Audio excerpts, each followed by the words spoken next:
Hello students, welcome back to JEE classes. I am Nitanshi Singh, your CS mentor. And हम लोगों ने data structures बहुत अच्छे से खत्म कर दिया है. So I'll be teaching you now discrete structures and theory of logic. ठीक है? And I really hope कि आप लोगों को डेटा स्ट्रक्चर समझ आया हो. ठीक है? So आज हम अपने सेकंड सब्जेक्ट से शुरुआत करते हैं, जो कि है discrete structures and theory of logics, जिसको DSTL के नाम से भी जाना जाता है. ठीक है? सो इसको स्टार्ट करने से पहले मैं आप लोगों के साथ बेसिक नंबर सिस्टम डिस्कस करना चाहती हूं थोड़ा सा.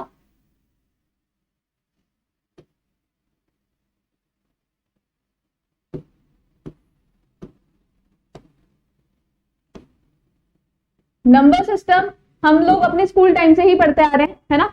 सो हमारे पास नंबर सिस्टम में कितने टाइप्स ऑफ नंबर सिस्टम्स होते हैं, क्या किसी को कुछ पता है? हम लोगों ने 11th क्लास में एक नंबर सिस्टम पढ़ा था जो था कॉम्प्लेक्स नंबर्स. कॉम्प्लेक्स नंबर्स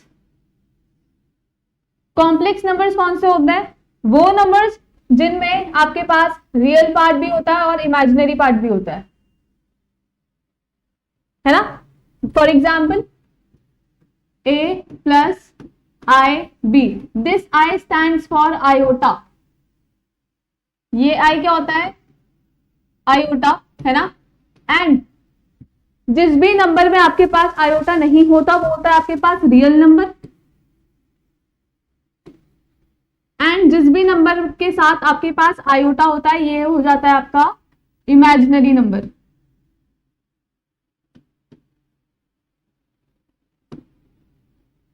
इतनी चीज समझ आई कि रियल नंबर क्या होता है, इमेजिनरी नंबर क्या होता है ना. इसको हम डिटेल में नहीं पढ़ेंगे, बस थोड़ा बहुत नॉलेज होनी चाहिए हमें इस चीज के बारे में. ठीक है. जब मैंने कॉम्प्लेक्स नंबर की बात की तो मैंने दो नंबर्स की बात की. पहला था रियल नंबर एंड दूसरा था इमेजिनरी नंबर.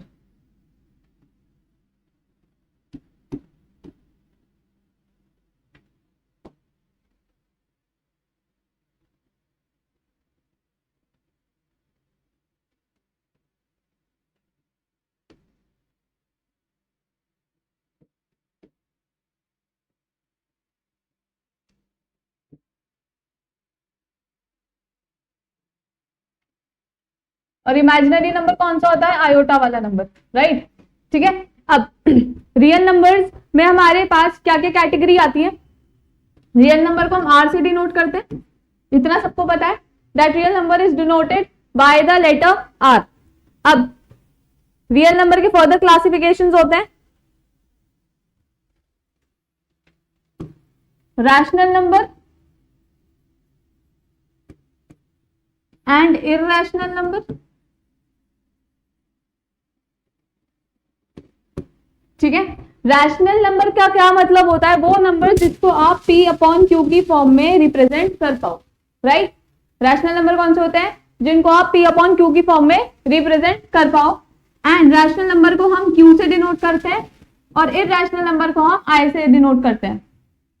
इतनी बात समझ आई? I से कर लो या IR से कर लो. ठीक है. IR लिख लेते हैं इररेशनल नंबर को. इतनी बात समझ आई? ठीक है. फिर रैशनल नंबर में ये याद रखना, वो नंबर जिनको आप P अपॉन Q की फॉर्म में रिप्रेजेंट कर पाओ and Q is not equal to zero. Q किसके इक्वल नहीं होता? जीरो के इक्वल नहीं होता. इररेशनल नंबर्स कौन से होता है? जो नेवर एंडिंग होते हैं. फॉर एग्जाम्पल पाई की value is something 3.14 and so on, right. Pi की वैल्यू ऐसी कुछ होती है तो वो क्या होती है? इररेशनल. या फिर रूट वाले numbers, for example √2, √5, √2, √5 and so on. इतनी बात समझ आ गई? ये किसके एग्जाम्पल्स हैं हमारे पास? इररेशनल के. ठीक. अब रैशनल नंबर को हम फर्दर डिवाइड भी कर सकते हैं.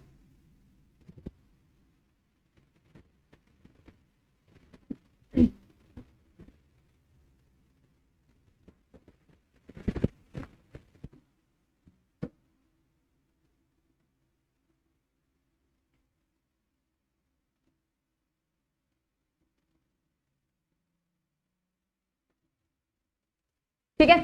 सो रैशनल नंबर के बाद अपने पास आते हैं इंटीजर्स।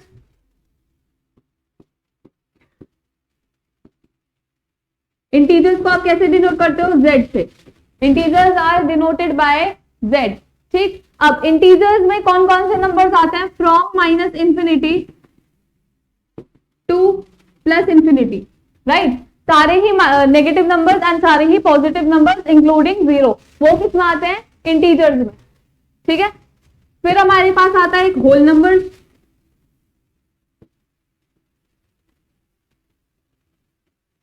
होल नंबर्स कौन से होते हैं? जिसमें भी इंक्लूड 0, सारे पॉजिटिव इंटीजर्स इंक्लूडिंग 0, ठीक है। और इसको हम रिप्रेजेंट करते हैं W से। क्या होता है ये? 0, 1, 2 up to infinity, that is in positive, ठीक है। फिर आता है अपने पास एक और, दैट इज नेचुरल नंबर।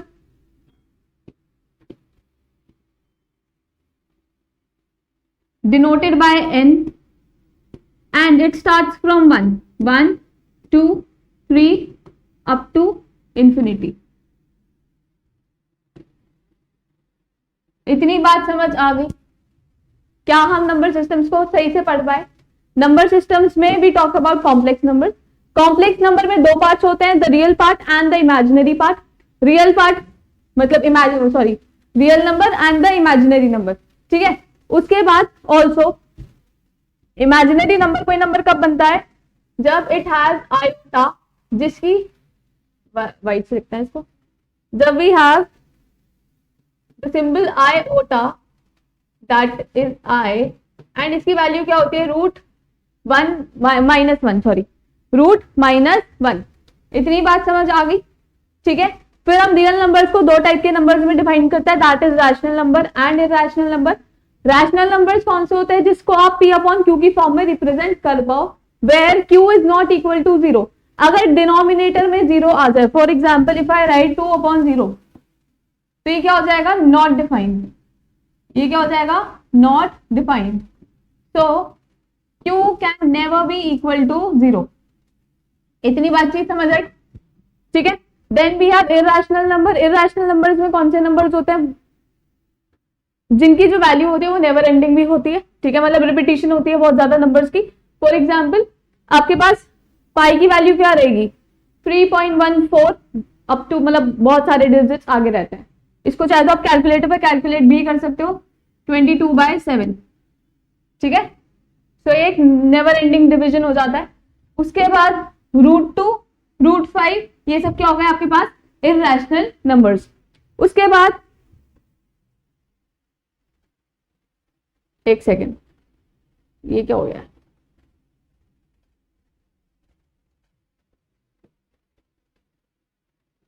ठीक है, ठीक है। Then we have integers. Integers को हम, इंटीजर्स के सेट को we denote bye Z।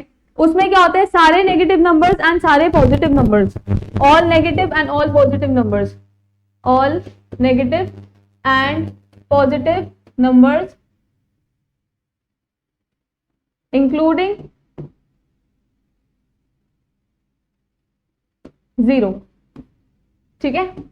Then we have whole numbers, जो कहां से स्टार्ट होते हैं? 0 से, 0, 1, 2, 3 एंड सो ऑन। इसमें सब क्या होता है? Only positive numbers, only positive numbers including 0, ठीक है।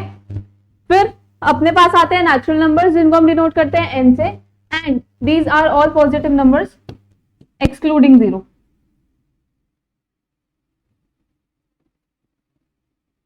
मतलब हम इसमें 0 को नहीं लेते।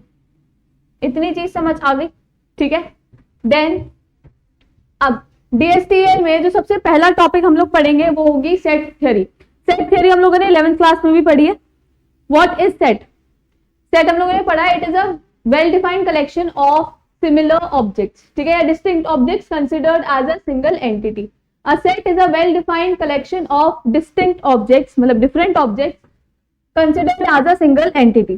well defined का क्या मतलब होता है? कि it must be clear whether an element belongs to a set or not। मतलब ये चीज क्लियर होनी चाहिए कि ये वाला एलिमेंट इस सेट को बिलोंग करेगा या नहीं, ठीक है। देन डिस्टिंक्ट एलिमेंट्स मतलब there should be no repetition of elements, set में आपके पास कोई भी एलिमेंट रिपीट नहीं होना चाहिए। बात समझ आ गई? ठीक है। A set is denoted by capital letters and the elements are listed with in the curly braces. तो सेट की रिप्रेजेंटेशन कैसे होती है?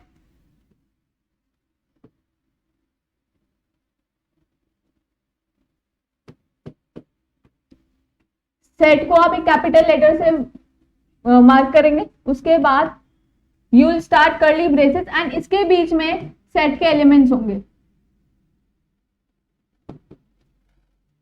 ठीक है। और वो एलिमेंट्स कैसे होंगे? The elements should be distinct, मतलब सभी डिफरेंट होंगे, नो रिपीटिशन।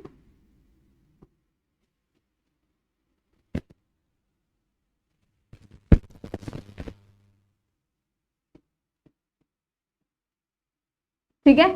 और वेल डिफाइंड होने चाहिए। फॉर एग्जाम्पल इफ आई से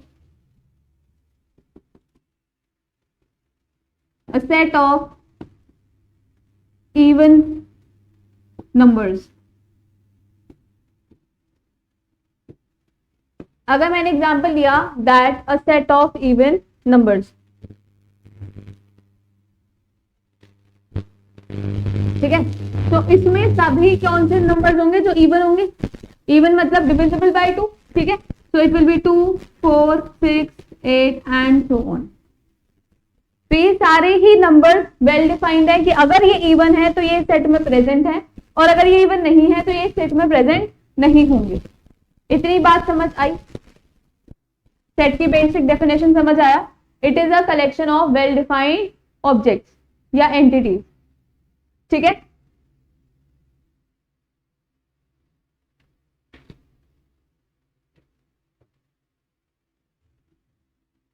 हाँ ठीक है।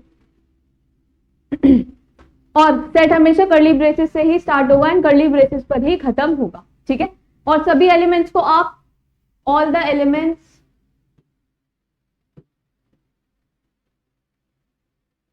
Of a set are separated by comma, comma से ही सेपरेट होंगे ये। इतनी बात समझ आ गई? ठीक है। Then we can do the representation of set in two ways, the roster form and the set builder form. ये भी 11th क्लास में हम लोग पढ़ चुके हैं। A set can be represented in two ways, the roster और the tabular form और the set builder form. Roster का क्या मतलब होता है कि आपके पास सारे ही एलिमेंट्स अलग अलग स्टोर्ड हैं सेट में। ठीक है, you have all the elements stored separated by comma and all. जैसे अभी मैंने एक सेट बना के दिखाया था, फॉर एग्जाम्पल 1, 2, 3, 4 एंड 5। ठीक है, ये एक सेट हो गया। ये कौन सा फॉर्म हो गया? Roster form. ठीक है, एक second.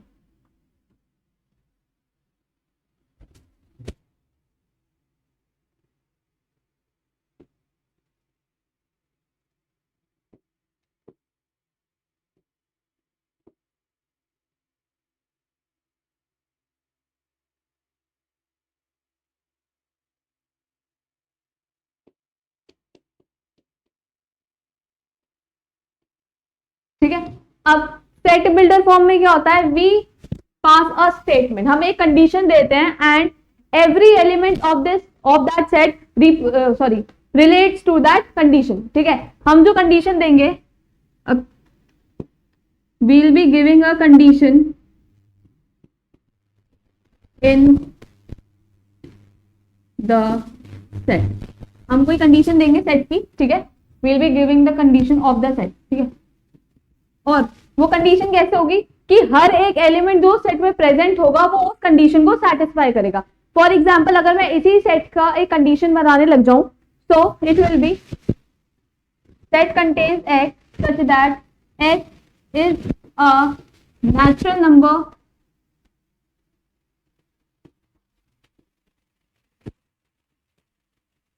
Less than 6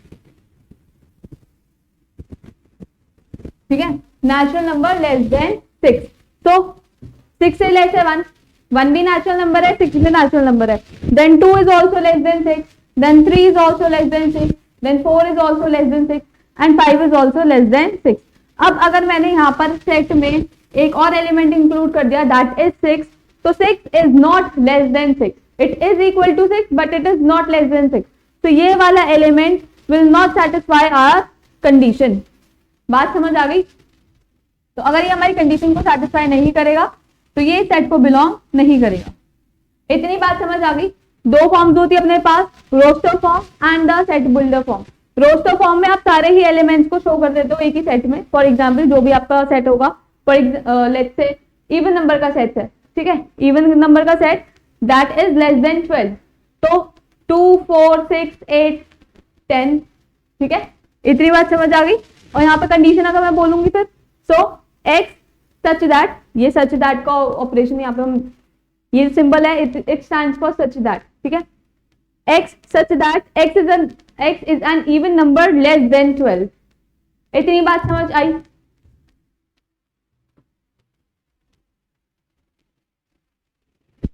Roster form, in this form all the elements of the set are listed explicitly inside curly braces and they are separated by comma. Explicitly मतलब कि अलग अलग हम सबको इस सेट में स्टोर करा रहे हैं and they are separated by commas. ठीक है. The key points are elements are listed clearly, बहुत क्लियरली आपको सारे एलिमेंट्स मिल जाएंगे सेट में, ठीक है. Order doesn't matter. ऑर्डर का क्या मतलब है? अगर मैं स्टोर करूं 1,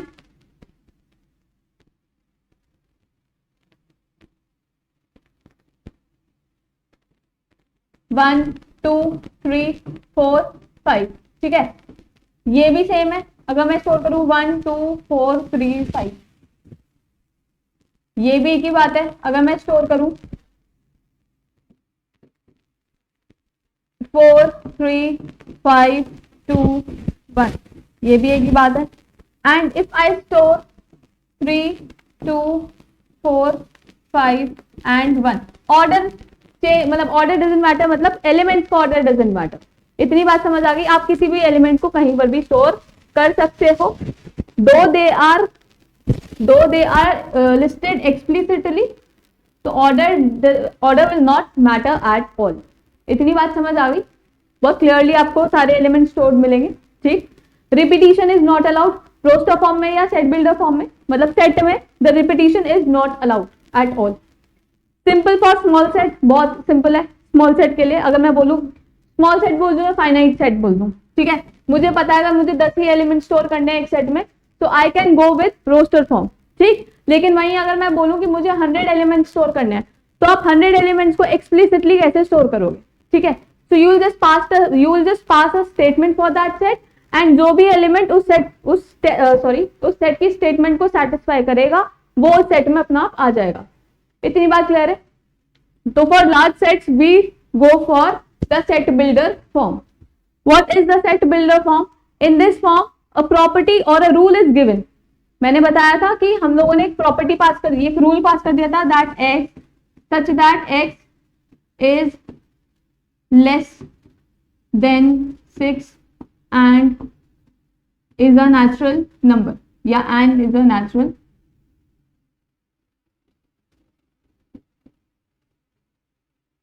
number. ठीक है. तो ये एक रूल था जो उस सेट के सभी एलिमेंट्स सेटिस्फाई कर रहे थे, ठीक है. और जो एलिमेंट्स इस रूल को सेटिस्फाई करेंगे वो सेट में प्रेजेंट होंगे, अदरवाइज नहीं होंगे. इतनी बात क्लियर है? Is given that describes all elements of the set rather than listing them individually. हम इसमें एलिमेंट्स को इंडिविजुअली लिस्ट नहीं करते. बात समझ आ गई? So it is better for the large or infinite set. For example, I say the set of natural numbers. ठीक है. For example, let's take the set of natural numbers. X such that X is a set of natural numbers. कोई stopping condition तो इसमें है ही नहीं, ठीक है. और नेचुरल नंबर का सेट कहां से शुरू होगा? 1 से शुरू होगा, then 2, then 3 and will go till infinite, till infinity, ठीक है, इतनी बात समझ आ गई। अगर मैं बोलूं that x is a set of even numbers, ठीक है, अब इवन नंबर्स कहां से स्टार्ट हो जाएंगे, unless and until it is not mention that it is a set of natural numbers and is even, हम क्या लेके चलेंगे कि 0 से स्टार्ट होगा एंड सारे इवन नंबर्स को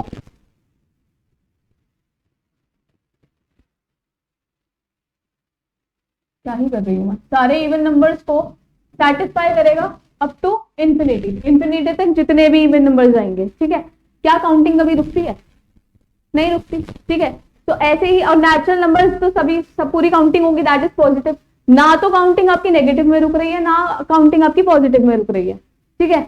बी जिससे कि माइनस इंफिनिटी से प्लस इंफिनिटी तक जा रही है और बीच में आपके पास 0 है, जो डिफरेंशिएट क्या कर देता है कि 0 से पहले वाले सारे एलिमेंट्स आर नेगेटिव एंड 0 के बाद वाले सारे एलिमेंट्स आर पॉजिटिव, ठीक है। तो ये सब क्या हो गया, एक इनफाइनाइट सेट हो गया जो कभी रुकेगा ही नहीं, तो एक बहुत लार्ज डेटा हो गया। तो इसको रिप्रेजेंट करने के लिए we use set builder form. Set builder form हमें एक रूल दे देता है, ठीक है, that describe all the elements of the set. बस जैसे ये है कि for example x such that, जो भी एक्स पर कंडीशन है, condition on x, for example यहाँ पे ये रहा x such that x is a natural number less than 6, तो कंडीशन दे दी, हालांकि एक स्मॉल सेट है। अब अगर मैं बोल दूं कि ये लेस देन वाली कंडीशन हटा देते हैं, ठीक है, x such that x is a natural number, तो जितने भी नेचुरल नंबर है वो सब इस सेट को बिलोंग कर रहे हैं, ये चीज मुझे अंडरस्टूड है। हालांकि मेरे पास नंबर यहाँ पे ऐसे नहीं लिखे हुए, x is equal to 1 2 3 4 5 and so on, ठीक है, मैंने एक्सप्लिसिटली नंबर शो नहीं कर रखे, लेकिन अगर मैंने इतनी सी स्टेटमेंट पढ़ ली है, रूल पढ़ लिया, मुझे पता है कि इस सेट में वो नंबर स्टोर है जो नेचुरल नंबर्स हैं, ठीक है, अप टू इंफिनिटी। तो इसमें आपको एक्सप्लिसिटली या इंडिविजुअली हर एलिमेंट को स्टोर करने की नीड नहीं पड़ती। इतनी बात क्लियर है, set builder form and roster form.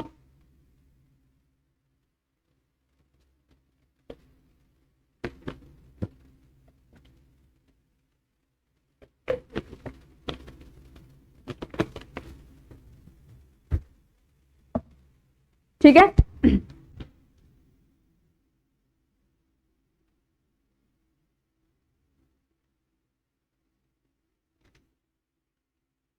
Now we will be studying types of sets, ठीक है।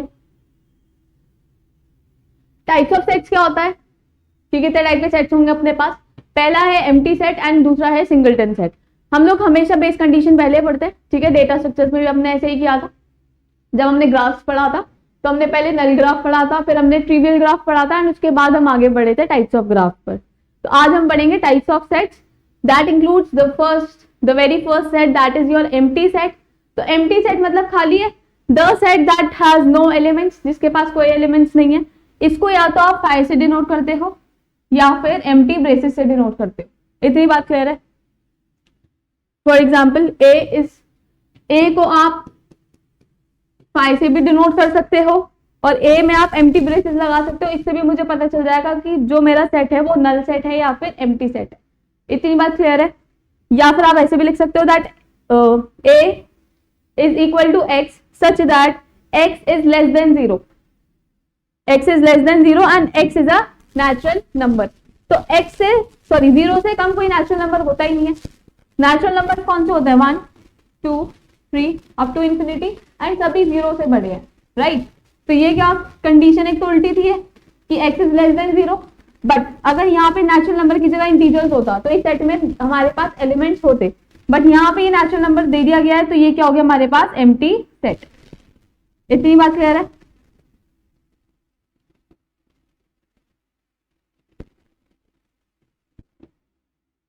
Then we have singleton set. Singleton set में हमारे पास एग्जैक्टली एक एलिमेंट होता है, एग्जैक्टली 1 एलिमेंट, ठीक है। तो empty set no element, singleton set 1 element, और एक से ज्यादा कोई एलिमेंट नहीं होगा इसमें, इतनी बात क्लियर है, ठीक है। अगर मैं इसका एक और एग्जांपल लूं, for example even number less than 0, x such that x is an even number less then 2, ठीक है। तो लेस देन 2 कौन सा इवन नंबर होता है हमारे पास? 0 is also considered as even number, तो d will be equal to 0। इतनी बात समझ आ गई? तो इस सेट में हमारे पास एक नंबर है जो क्या हो गया हमारे पास 0, ठीक है। आगे बढ़े। Then we have finite sets and we have infinite sets. Finite set मतलब फाइनाइट होगा डेटा, फाइनाइट मतलब क्या होता है? Countable, that we can count. Finite means count, अगर आप किसी चीज का काउंट दे पाओ कि आपने काउंट कर लिया कि it is 5, it is 10, it is 30, it is 40 so on, तो वो क्या हो गया आपका फाइनाइट। और अगर आप किसी चीज का काउंट ना दे पाओ, दैट इज योर इनफाइनाइट, ठीक है। These are countable, these are uncountable. A set with countable numbers of element is finite set. For example 1 2 3 4 and 5, it has 5 elements, ठीक है। वहीं अगर मैं इसको all the 5 numbers are natural numbers and वहीं मैं अगर बोल दूं that x such that x belongs to x such that x is a natural number, ठीक है। for इसका ये तो हो गया roster form, dot dot dot dot dot क्या रिप्रेजेंट कर रही है कि that it is going till infinity, ठीक है। ये हो गया रोस्टर फॉर्म, अगर आप एक पूरे ही सेट को रोस्टर फॉर्म में रिप्रेजेंट करो। लेकिन अगर मैं इसका सेट बिल्डर फॉर्म मतलब सेट बिल्डर वाला रूल दूं इसका, तो it will be x such that x is a natural number. तो हमें नहीं पता कि इसकी स्टॉपिंग कंडीशन क्या है, ठीक है। And it will go till infinity, ठीक। अ सेट विद अनकाउंटेबल और अनलिमिटेड नंबर्स, कौन से सेट होता है वो? Infinite set. आगे बढ़े। अब जैसे कि हमारे पास फाइनाइट सेट में ही काउंट है, ठीक है, हम we can count the number of elements in finite sets only, तो हम क्या बोलेंगे दैट इसकी कार्डिनलिटी भी निकल जाएगी। Cardinality of finite sets is the number of elements present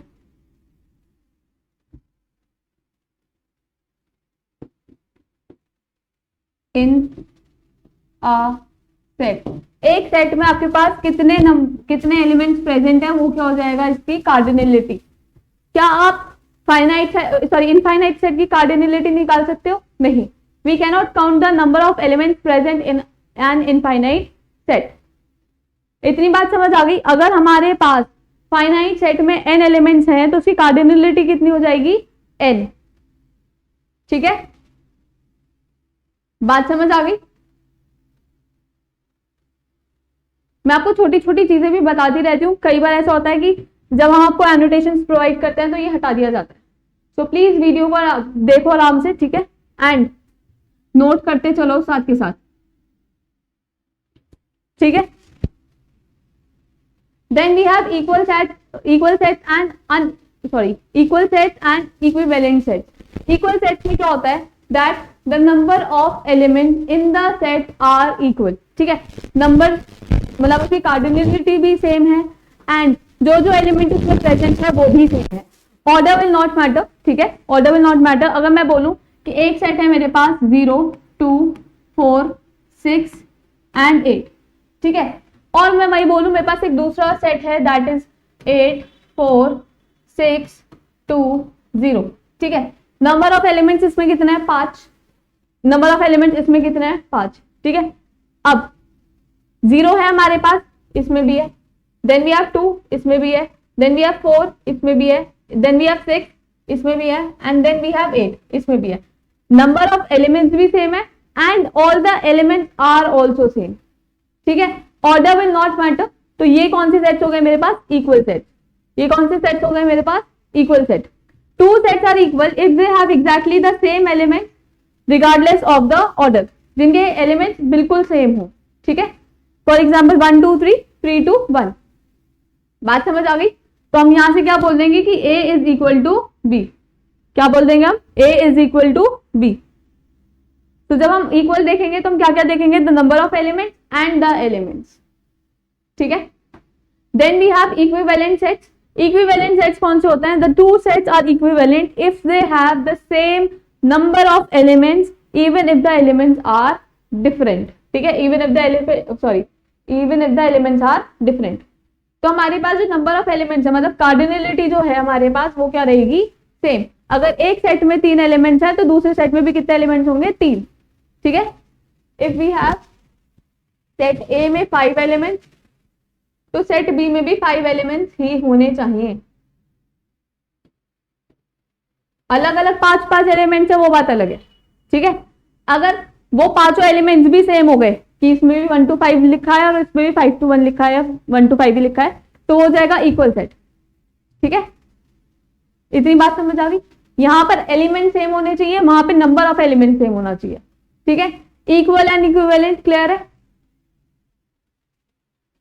अगर ए के पास 1 2 3 है, मतलब 3 एलिमेंट्स है, बी के पास ए बी सी है, इसमें भी कितने एलिमेंट्स है, 3। So A and B are equivalent because both have 3 elements. Clear है। इक्वल एंड इक्विवेलेंट, इक्वल के साथ हम अनइक्वल बोलना रहता है ना, जैसे इक्वल सेट है अनइक्वल भी होता है बट उसको हम इतना लिखते नहीं है। बट ये चीज तो अंडरस्टूड है ना कि अनइक्वल सेट कौन सा होगा, जिसमें हमारे पास the elements are not same. अगर मैं इसी सेट की बात करूं और इसमें let's say I have a set 1 2 1 4 2 3, ठीक है, और एक मेरे पास बी सेट है 5 6, ठीक है। ये दो सेट हैं और हमसे बोला गया है एग्जाम में कि tell whether they are equal और नॉट। तो आप क्या बोलोगे, पहले तो इसका नंबर ऑफ एलिमेंट सेम नहीं है, ये 4 है ये 2 है, and also the elements are different, so these two sets are unequal, these are not equal। बात समझ आ गई। तो अनइक्वल को हमें अलग से पढ़ने की नीड नहीं पड़ती। अब आता है सबसेट।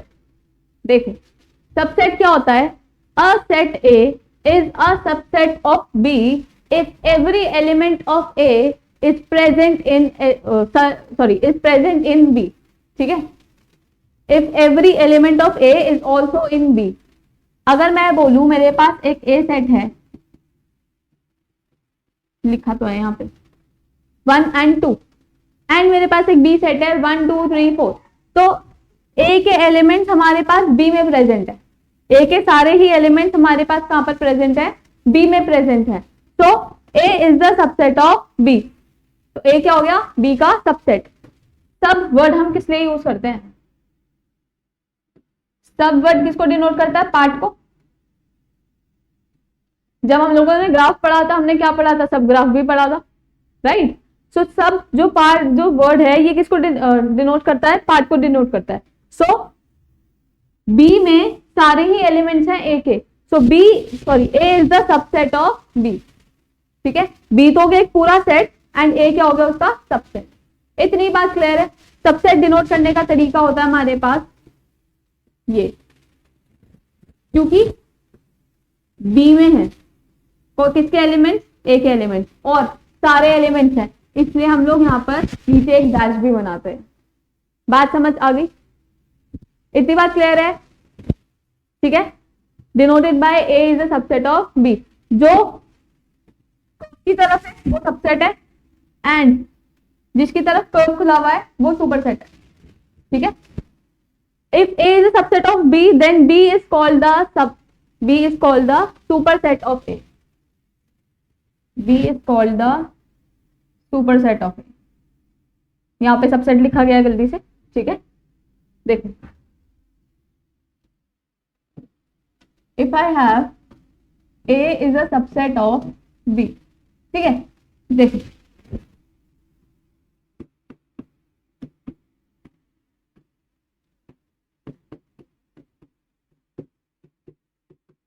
बी हमारे पास कोई सेट है 1 से 5 तक, ए हमारे पास कोई सेट है 1 से 3 तक, ठीक है। अब ए के सारे एलिमेंट्स हमारे पास बी में प्रेजेंट है, ठीक। अगर मैं बी को 2 पार्ट्स में डिवाइड कर दूं तो ये तो हमारे पास ए हो गया ना, बी का ये हो गया पूरा सेट, ठीक है, एंड ये हो गया ए का set, right. So A is the subset, सब पार्ट हो गया इसका। सब वर्ड का क्या मतलब होता है? पार्ट, पार्ट होता है ना। तो इस पूरे सेट का जो एक पार्ट है वो हमारे पास पूरा का पूरा सेट है, कौन? ए, राइट। तो जो कर्व की तरफ लिखा होता है वो होता है subset. This is your subset, जो क्या है? पार्ट है। किसका पार्ट है? दूसरे वाले सेट का, दैट इज बी पार्ट। ठीक है, किसका पार्ट है? बी का।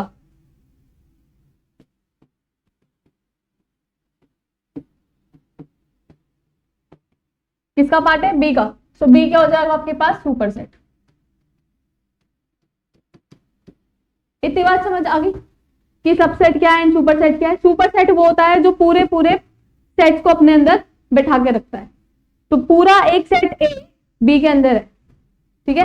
पूरा set A is there in set B, so B is the super set. एक तो इसके पास सेट ए के भी एलिमेंट्स है और इसके अपने भी कुछ एलिमेंट्स है। इतनी बात क्लियर है? समझ आया कि सुपर सेट क्या होता है और सबसेट क्या होता है? ठीक है। Then we have proper subset. Proper subset क्या होता है? A set A is said to be proper subset of another set B. हम बोल रहे हैं कि ए जो है उसको हम प्रॉपर सबसेट तब बोलेंगे बी का, जब if there is at least one element of B which does not belong to A. मतलब हमारे पास बी में एक एलिमेंट ऐसा होगा ही होगा जो ए को बिलोंग नहीं करेगा। ठीक है, तो अपने पास सबसेट वाली कंडीशन तो फुलफिल होगी लेकिन एलिमेंट्स इक्वल नहीं होंगे। ठीक है, A is not equal to B. तो इसको हम कैसे डिनोट करेंगे?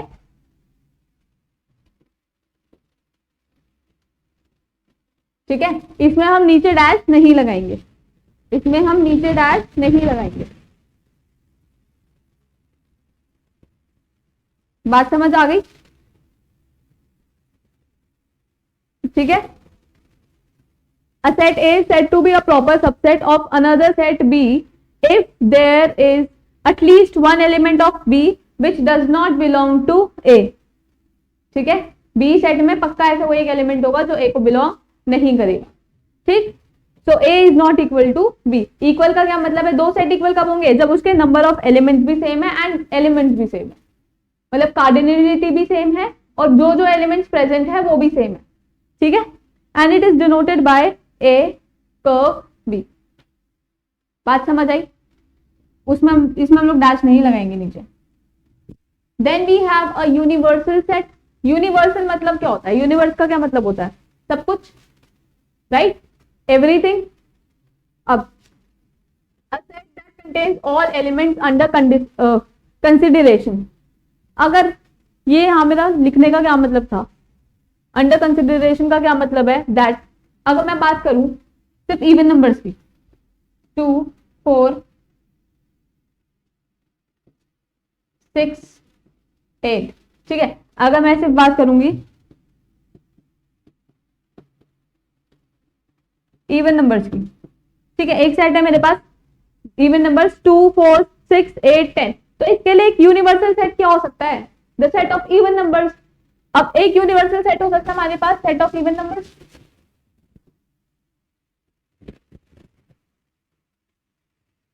इसमें ये सब आएंगे। ठीक है, अब एक सेट ये भी तो हो सकता है सेट ऑफ नंबर्स, ये नेचुरल नंबर्स, इसमें भी सारे प्रेजेंट होंगे।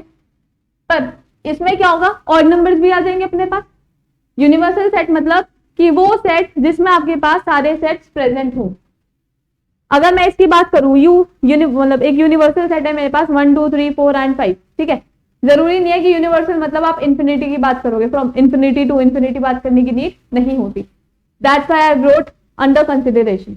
जितना भी पार्ट कंसिडर करना चाहे हम उतना कर सकते हैं। ठीक है, तो एक ए सेट है 1, 2, 3, तो ए सेट यू में प्रेजेंट है। ठीक है, ए सेट के एलिमेंट यू में प्रेजेंट है, तो ये यू वाला जो सेट है वो यूनिवर्सल सेट हो जाएगा ना ए के लिए। इतनी बात क्लियर है? जैसे मैंने ये वाला एक एग्जांपल लिया 2, 4, 6, 8 एंड 10। ठीक है, अब इसके लिए यूनिवर्सल सेट कौन कौन से हो सकते हैं? इसके लिए you can have n number of universal set. ठीक है, आप एक नंबर मतलब एक सेट ले लो जिसमें आप 1 से 10 एलिमेंट स्टोर करा दो, वो इसके लिए यूनिवर्सल सेट हो गया। आप सेट ऑफ इवन नंबर्स ले लो, वो इसके लिए यूनिवर्सल सेट हो गया। ठीक है, आप सेट ऑफ नेचुरल नंबर्स ले लो, ये भी हो जाएगा इसके लिए यूनिवर्सल सेट, राइट। आप सेट ऑफ इंटीजर्स ले लो, नेगेटिव नंबर्स भी काउंट कर लो, तो ये भी तो आएगा ना उसमें। इतनी बात समझ आ रही है? You can have n number of universal set for a particular set. ठीक है, तो इसलिए मैंने ये लिखा अंडर कंसिडरेशन। यूनिवर्सल मतलब बहुत बड़ी चीज, बहुत बड़ा, पूरा यूनिवर्स, होल यूनिवर्स। इतनी बात समझ आ गई? यूनिवर्स मतलब क्या होता है? Whole universe.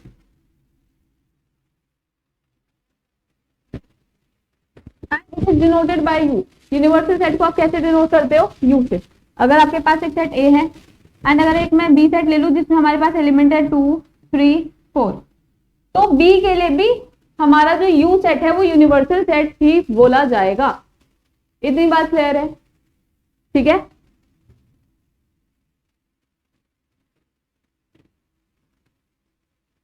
Then we have disjoint set. Disjoint set क्या होता है हमारे पास? Two sets are disjoint if they have no common element. दो सेट्स कब डिसजॉइंट होंगे? जब उसके बीच में कोई भी कॉमन एलिमेंट नहीं होगा। अगर मैं बोलूं आई हैव अ लाइन, इसको समझना ध्यान से, एक लाइन है जो दो एलिमेंट्स को ले रही है, मतलब इट इज फ्रॉम 1 to 2, सही 1 to 3 हमारे पास एक लाइन है। ठीक है, अब मैं बोल रही हूँ कि मेरे पास एक और लाइन है जो मुझे कहां से बनानी है? 2 से 5। तो 2 से अब मैं एक लाइन बनाऊंगी 2 3 4 एंड 5। ठीक है, यहां पर ये कॉमन एलिमेंट हो गया। ठीक है, इसलिए ये क्या लाइन हो गई? ये कैसे हो गई? लाइन ज्वाइंट हो गई। ठीक, वहीं अगर मैं बोलूं कि मुझे एक लाइन बनानी है 4 से 6, 2 और तो 1 से 3 हो गया, देन 4 से 6 हो गया। ठीक है, अब इनके बीच में कोई भी एक इनके बीच में कोई भी कॉमन एलिमेंट है ही नहीं हमारे पास, तो ये दोनों लाइंस आपस में क्या हो गई? Disjoint. These two line got disjoint. इतनी बात समझ आ गई? तो डिसजॉइंट कौन सी चीज होती है? जिनके बीच में कोई भी कॉमन चीज हमारे पास नहीं होती है, कोई भी कॉमन एलिमेंट नहीं होता। ठीक है, तो two sets are disjoint if they have no common element. अगर इनके बीच में कोई कॉमन एलिमेंट होगा ही नहीं तो हमारा जो सेट है वो क्या हो जाएगा? डिसजॉइंट। ठीक है, किसी चीज को ज्वाइन करने के लिए we need a common element. For example A है हमारे पास 1 2 3 एंड बी हमारे पास 4 5 एंड 6। ठीक है, एंड ये एक नया सिंबल देखने को मिला होगा आप लोगों को, हालांकि 11th क्लास में पढ़ा होगा इसके बारे में जिन बच्चों के पास मैथ थी। इंटरसेक्शन वाला symbol, this is the symbol used for intersection. और इंटरसेक्शन मतलब क्या होता है कि आप दो सेट के क्या बता रहे हो? Common elements. अब जब इन दोनों में कोई कॉमन एलिमेंट्स है ही नहीं तो द सेट विल बी 5 या एम्प्टी सेट होगा। ठीक है, और जहां पर इंटरसेक्शन की कंडीशन नल हो जाए या एम्प्टी हो जाए वहां पर क्या बन जाता है हमारे पास? Disjoint set. वहां पर क्या बन जाता है हमारे पास? Disjoint set. ठीक है, एक और इंपॉर्टेंट टाइप ऑफ सेट है अपने पास, दैट इज पावर सेट। अब पावर सेट क्या होता है हमारे पास? हमारे पास कोई सेट ए है, ठीक है, let A B any set, okay, then the set of all subsets of A, मतलब लेट ए बी एंड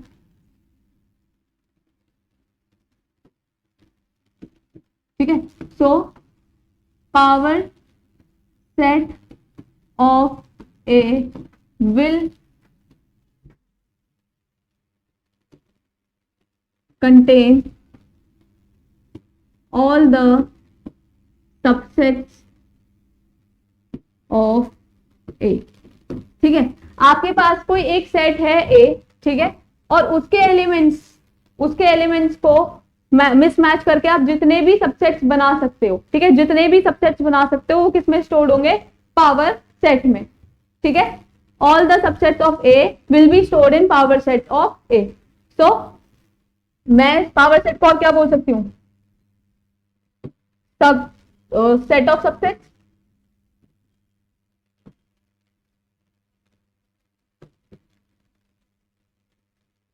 ठीक है, हम पावर सेट को और क्या बोल सकते हैं, that it is the set of subset of a particular set. For example, चलो भाई से लिख लेते हैं, मेरे पास एक ए सेट है,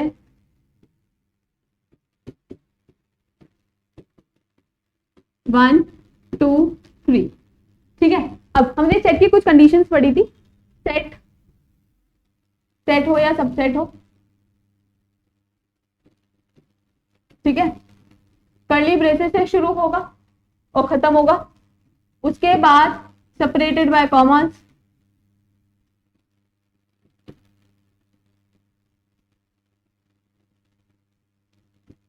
राइट। तो देखो, अगर मुझे इसका पावर सेट बनाना है, पहली बात power set is denoted bye, ये लिख दूं क्या,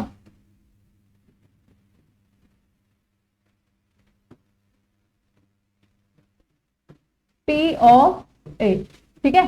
पावर सेट ऑफ ए को हम कैसे डिनोट करेंगे, पी ए, इतनी बात समझ आ गई। सो पी ए हमारे पास क्या होगा, अब पावर सेट लिखेंगे तो कर्ली ब्रेसेस से शुरू होगा एंड कर्ली ब्रेसेस पे खत्म होगा। ऑल्सो हमारे पास जो 5 सेट होता है, that is your null set, वो हर एक सेट का पावर सेट होगा ही होगा, ठीक है। जब भी हम पावर सेट लिखेंगे तो किसी भी सेट के लिए, मतलब कोई भी सेट ए के लिए जो नल सेट होगा वो उसका सबसे पहला सबसेट होगा ही होगा, ठीक है। तो null set will always be the subset of a particular set. इतनी बात समझ आ गई। अब एक सबसेट क्या हो सकता है, 1, भाई सिंगलटन सेट्स भी तो हो सकते हैं ना, ठीक है, देन 2, देन 3, ठीक है। यहां तक चीज समझ आई। ये अपने आप में एक सेट हो सकता है, ये अपने आप में एक सबसेट हो सकता है, ये भी अपने आप में एक सबसेट हो सकता है। मैं इन्हें कर्ली ब्रेसेस में क्यों लिख रही हूं, because they are the subset. और यहां ये वाला कर्ली ब्रेसेस क्यों लगा है, इसको दूसरे,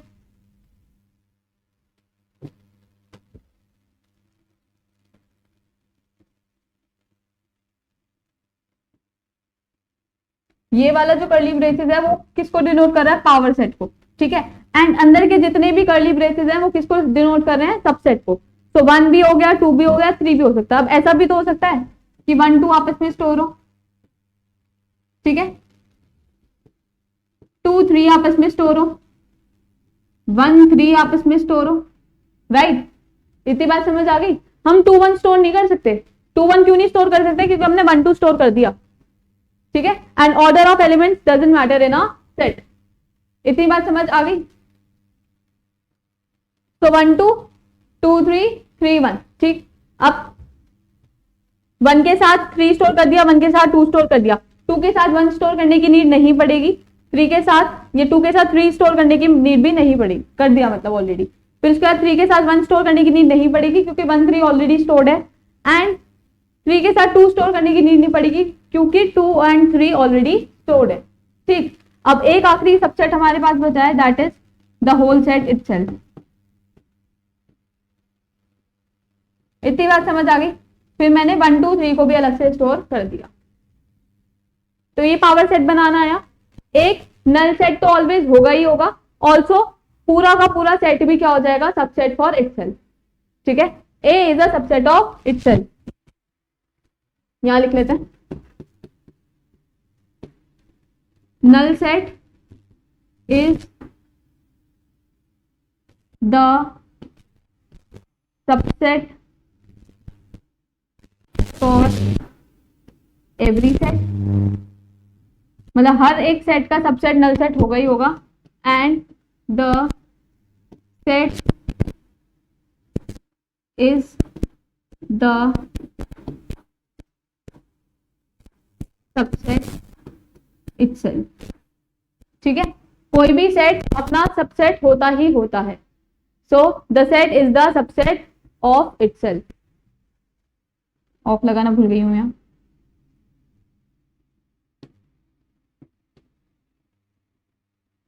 ठीक है, क्योंकि ए में ए के सारे एलिमेंट्स, ठीक है। तो A is the subset of itself, A is the subset of itself. इतनी बात क्लियर है। ऑल्सो अब हमें कैसे पता चलेगा कि पावर सेट में कितने सबसेट आएंगे, कि पावर सेट में कितने सबसेट आएंगे, इसका कोई जनरल फॉर्मूला, सोचा तो होगा कि मैम इसका कोई जनरल फॉर्मूला भी होना चाहिए। ये क्या हो गया?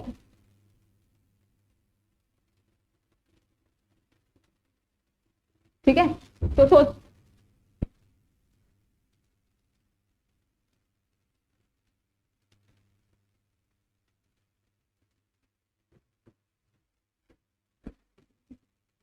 if the cardinality of set A is n। Cardinality का मैंने क्या मतलब बताया था? That the number of elements present in a set. अगर एक सेट में we have n number of element, so power set में कितने एलिमेंट्स होने चाहिए? पावर सेट में कितने एलिमेंट्स होने चाहिए? यहाँ काउंट करो, 1 2 3 4 5 6 7 and 8। We have 8 elements and the number of elements are 3। ठीक है, पावर सेट में अपने पास कितने एलिमेंट्स है? 8, और कार्डिनलिटी क्या है? 3। तो क्या रिलेशन बन रहा है?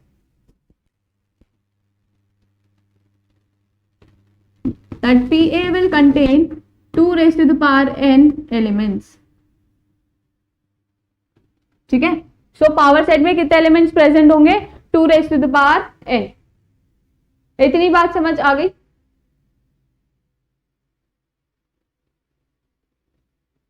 ठीक है, सो पावर सेट में कितने एलिमेंट्स प्रेजेंट होंगे? 2 raised to the power n, जिनमें से एक एलिमेंट होगा आपके पास 5 एंड दूसरा एलिमेंट होगा द सेट इटसेल्फ।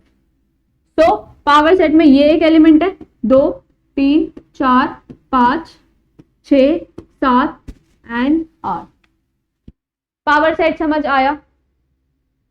ये थोड़ा सा इंपॉर्टेंट है, उसका वो जनरल फॉर्मूला बहुत इंपॉर्टेंट है, तो इसको अच्छे से याद कर लेना please.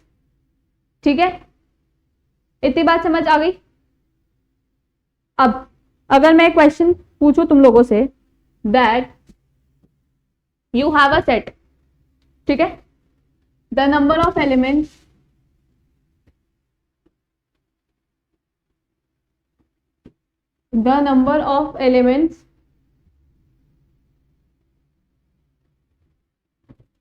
in power set of S R, जहां पर जो आपका सेट है, ठीक है, जो आपका S सेट है वो हमारे पास क्या है?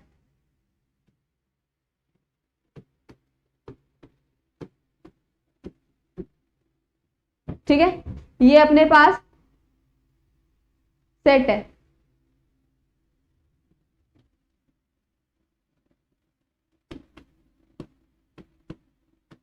अब मुझे इसमें नंबर ऑफ एलिमेंट्स बताने हैं।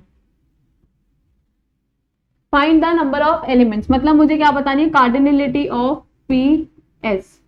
तो इसके जब आप पावर सेट निकालोगे, पहली बात तो इसमें पावर सेट निकालने का मतलब ही नहीं है, क्योंकि हमें सिर्फ क्या बताना है? Number of elements. अब आप इसमें नंबर, इसकी कार्डिनलिटी चेक करो तो क्या हो जाएगा? वो दैट इज S1, ये एक एलिमेंट, ये दूसरा एलिमेंट एंड ये तीसरा एलिमेंट। तो कार्डिनलिटी क्या हो गई? 3। तो कार्डिनलिटी क्या हो गई? 3। तो पावर सेट में कितने नंबर ऑफ एलिमेंट्स होंगे? 2 raised to the power 3, that is 8 elements. बात समझ आ गई? अगर कर्ली ब्रेसेस में है तो उसको आप एक सिंगल एलिमेंट काउंट करोगे, एंड अगर दो कर्ली ब्रेसेस के बीच में एक कॉमा है आपके पास तो आप इनको 2 एलिमेंट्स काउंट करोगे।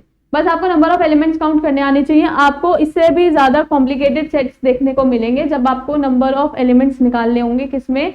पावर सेट में। ठीक है, सो इसमें कंफ्यूज नहीं होना, इसको 5 काउंट नहीं करना कि 1 2 3 एंड 4, मतलब इसको 4 भी काउंट नहीं करना। मैंने 5 पता नहीं क्यों बोल दिया, बट आप इसको 4 काउंट नहीं करेंगे। आप इसको कितना काउंट करेंगे? कर्ली ब्रेसेस में एक एलिमेंट ऑलवेज। तो कर्ली ब्रेसेस में एक एलिमेंट, ये दूसरा एलिमेंट एंड ये तीसरा एलिमेंट। ठीक है, बात समझ आई? तो यहाँ पे जो कार्डिनलिटी है वो क्या है? 3। This is 1, this is 2 and this is 3। इतनी बात समझ आई?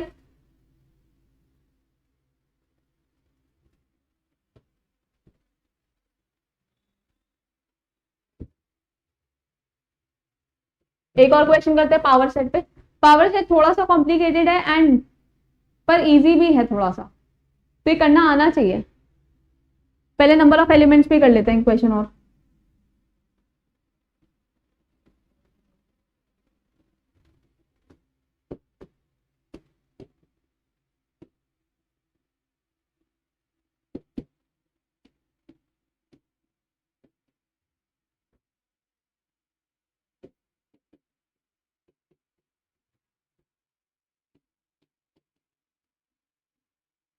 मुझे नंबर ऑफ एलिमेंट्स बताओ इस पावर सेट में जहां पर ए में एलिमेंट्स कहां से स्टोर्ड हैं 0 से 10 तक।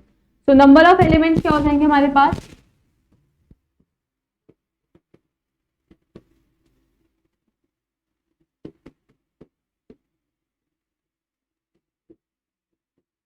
Number of elements in P A क्या हो जाएंगे मेरे पास,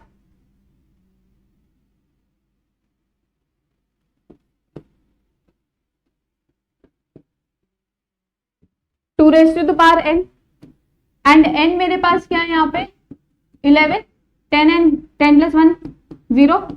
अब two raise to the power 11 क्या होता है 2048। तो इसमें कितने पावर सेट में कितने एलिमेंट्स होंगे आपके पास 2048। इतनी बात समझ आ गई।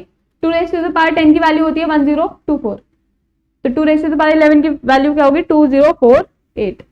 इतनी बात समझ आ गई बच्चों, ठीक है। एक सेट है आपके पास ए सेट, दैट इज 5 6 7। क्या मुझे इसका पावर सेट देखने को मिल जाएगा,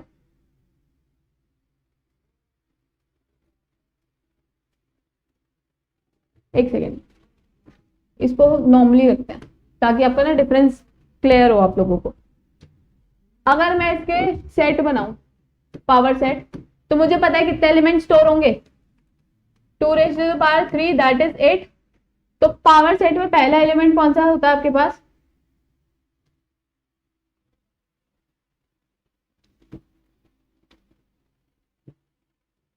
फाइव, देन 5, ठीक है। अब मुझे क्या स्टोर कराना है, सारे सिंगलटन सेट मैंने 5 को स्टोर करा दिया क्योंकि 5 विदाउट कर्ली ब्रेसेस था, तो इसको हमने कर्ली ब्रेसेस में स्टोर करा दिया। अब देखो ध्यान से देखना, ये वाले जो कर्ली ब्रेसेस हैं वो होंगे पावर सेट के, एंड ये वाले जो कर्ली ब्रेसेस होंगे वो होंगे आपके एलिमेंट वाले। The element is 6 and the element is 7। इतनी चीज समझ आई, समझ आया है मैंने कलर चेंज करके ब्रेसेस क्यों लगाए, ठीक है। एक ब्रेसेस है आपका पावर सेट का एंड दूसरा है एलिमेंट का, और इसलिए मैंने यहां से ब्रेसेस हटा दिए थे ताकि आपको डिफरेंस समझ आए। इतनी बात समझ आई, ठीक है। Then you have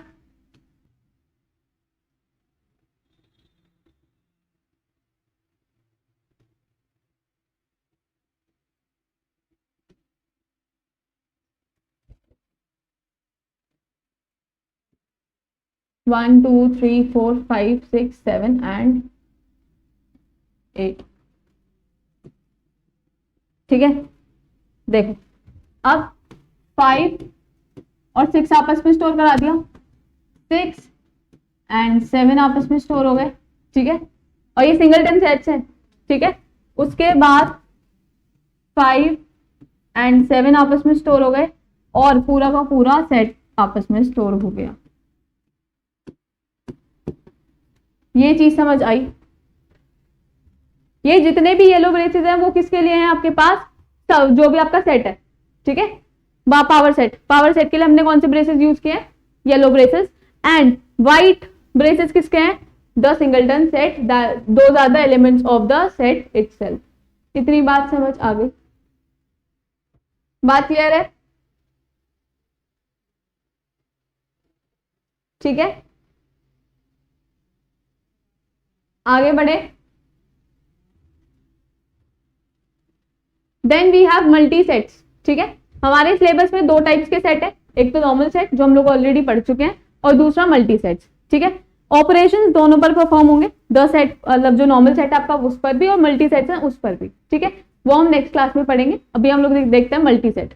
a multi set is a collection of element where the repetition of elements is allowed, जहां पर आप एलिमेंट्स को क्या कर सको, रिपीट, ठीक है। मल्टी सेट में क्या होता है, एलिमेंट्स कैन बी रिपीटेड, जैसे 1 2 2 3 3 3 3, ठीक है। आगे अगर मैं करना चाहूं तो 4 4 4 4, ठीक है। तो जहां पर एलिमेंट्स रिपीट हो वो क्या होता है आपका multi set. The multiplicity of an element in the multi set is defined to be the number of times an element appears in the multi set. तो अगर मैं हर एक एलिमेंट की मल्टीप्लिसिटी निकालूं तो वो क्या होगा, the number of occurrence, the number of occurrence. For example मैं अगर 1 की मल्टीप्लिसिटी निकालूं तो 1 कितने टाइम जा रहा है, 1 टाइम। सो मल्टीप्लिसिटी क्या हो जाएगी, 1 टाइम, ठीक है 1। 2 अगर 2 टाइम्स आ रहा है तो क्या होगा, 2 टाइम्स। तो कोई एक एलिमेंट एक सेट में कितनी बार शो हो रहा है या वो कितनी बार स्टोर किया गया है, वो क्या हो जाएगा, उस एलिमेंट की मल्टीप्लिसिटी। इतनी बात समझ आ गई। And 3 is stored 3 times.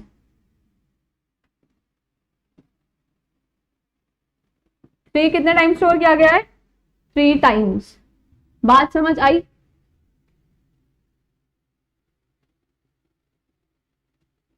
तो क्लास को थोड़ा सा रिवाइज करते हैं वाइंड अप करने से पहले, ठीक है।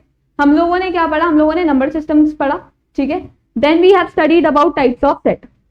अब अपने पास होता है सेट, ठीक है। अब या तो आपके पास जो सेट होगा वो होगा एम्प्टी,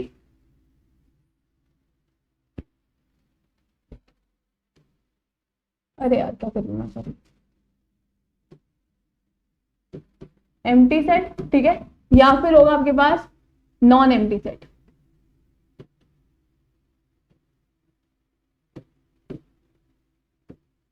ठीक है। अब नॉन एम्प्टी सेट के हमने काफी सारे टाइप्स पढ़े, ठीक। एम्प्टी सेट्स में, एक सेकेंड, एम्प्टी सेट हमारे पास 2 टाइप्स होंगे, ईदर द फाइनाइट सेट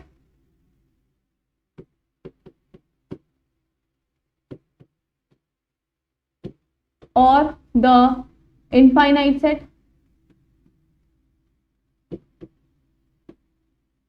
ठीक है।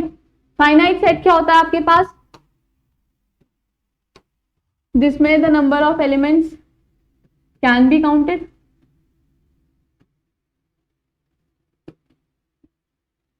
और इनफाइनाइट क्या होता है, the elements can not be counted, ठीक है। मतलब इसमें अनकाउंटेबल होता है ना, इसमें काउंटेबल होता है। इतनी बात समझ आ गई, ठीक है।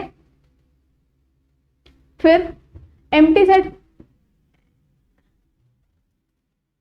हम लोग एम्प्टी सेट को भी तो फाइनाइट सेट बोल सकते हैं ना, क्योंकि we can count the number of set, क्योंकि इसमें कोई नंबर ही नहीं है, कोई एलिमेंट ही नहीं है, ठीक है। So we can say that it can be a finite set as well, ठीक। फिर हमने कुछ और सेट्स पढ़े, जैसे कि पहले हमने पढ़ा इक्वल सेट। इक्वल सेट में क्या था, नंबर कार्डिनलिटी सेम थी या एलिमेंट सेम था,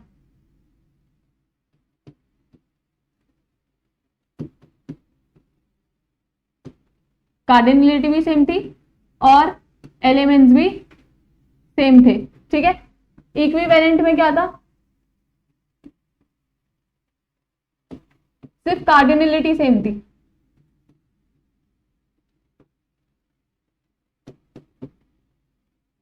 है ना। उसके बाद हमारे पास था सबसेट, किसी भी सेट का part. Then we studied about super set, फिर हमने पढ़ा proper set, then we studied power set. Power set थोड़ा सा इंपॉर्टेंट टॉपिक है, ठीक है। सिर्फ मैं यूनिवर्सिटी लेवल के एग्जाम्स की बात नहीं कर रही, गेट लेवल के पॉइंट ऑफ व्यू से भी जो है पावर सेट थोड़ा सा इंपॉर्टेंट है, तो इस पर थोड़ा सा फोकस ज्यादा डालना, ठीक। So number of elements in a power set are 2n। अगर कार्डिनलिटी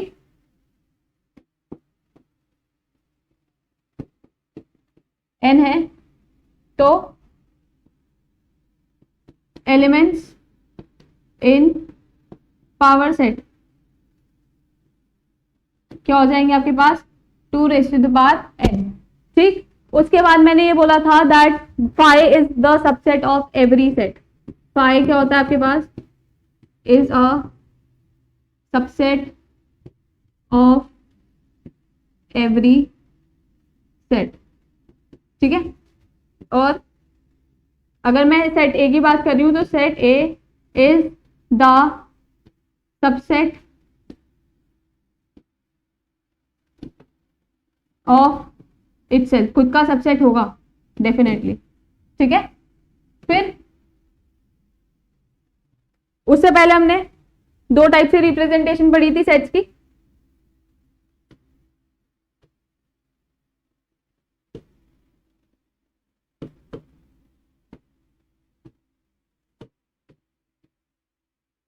पहली क्या पढ़ी थी, द रोस्टर फॉर्म, एंड दूसरी क्या पढ़ी थी, द सेट बिल्डर फॉर्म,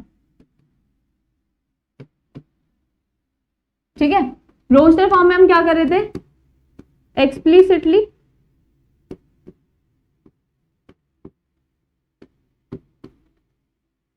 या individually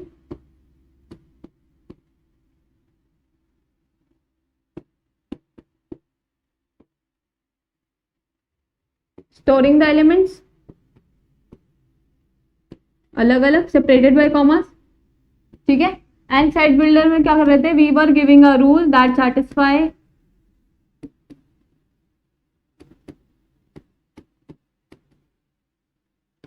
the elements of the set, ठीक है। एक रूल से ही हम लोग पूरे सेट को सेटिस्फाई करा दे रहे थे, राइट। उसके बाद सबसे लास्ट में ऑल्सो, अगर मैं बात, चलो ठीक है, सेट और मल्टी सेट एक साथ पढ़ लेंगे थोड़ा सा और। रिप्रेजेंटेशन समझ आई,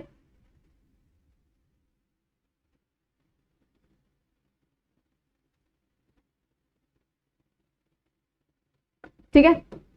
फिर मल्टी सेट में we studied about multi set. Multi set क्या होता है, जिसमें repetition of elements is allowed, ठीक है। आप एक एलिमेंट को कितने भी नंबर ऑफ टाइम्स एक सेट में स्टोर कर सकते हो, वो क्या बन जाएगा आपका मल्टी सेट।